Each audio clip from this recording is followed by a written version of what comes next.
Matapos maghiwalay ng landas ang Marcelino Twins at ang dati nilang koponan na CM Farm, unang nag-cruise ang kanilang landas sa Damulog, Bukidnon. Ngayon, miyembro na ng WB and Sofia ang Marcelino Twins, ang mismong rival team ng CM Farm. Sa unang pagtatagpo nila sa elimination, natalo ang koponan ng Marcelino Twins. Pero sa championship game kagabi, ibang-iba ang ipinakita nila. Buwis buhay ang performance ng magkapatid at talagang pinahirapan nila ng husto ang kanilang dating koponan. Tambak ang inabot ng CM Farm kontra WB and Sofia. Parang may mensahe ang Marcelino Twins. Kami to, yung sinayang ninyo.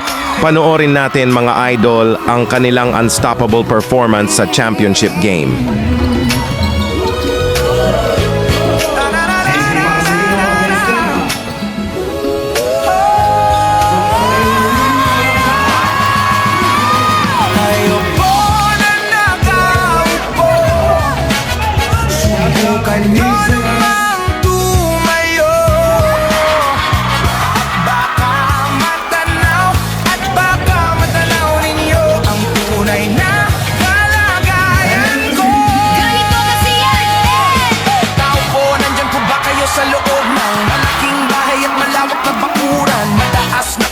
Pinapaligiran, nakapilang mga mamahaling sasakyan, mga bantay na laging bulong ng bulong. Wala namang kasal pero marami ang nakabarong. Lumakas man ang ulan ay walang butas ang bubong. Mga plato kutsara na hindi kilala ang tutong. At ang kanin ay simputi ng gatas na nasa kahon. At kahit na hindi Pasko sa lamesa ay may hamon. Ang sarap sigurong manirahan sa bahay na ganyan. Sabi pa nila ay dito mo rin matatagpuan ang tao na nagmamay-ari ng isang upuan, na pag may pagkakataoy pinag-aagawan. Kaya naman hindi niya pinakakawalan. Kung makikita ko lamang siya ay aking sisigawan. Ngayon po na nakaupo, subukan niyo naman tumayo.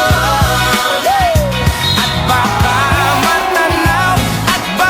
matanaw, ninyo ang tunay na kalagayan ko.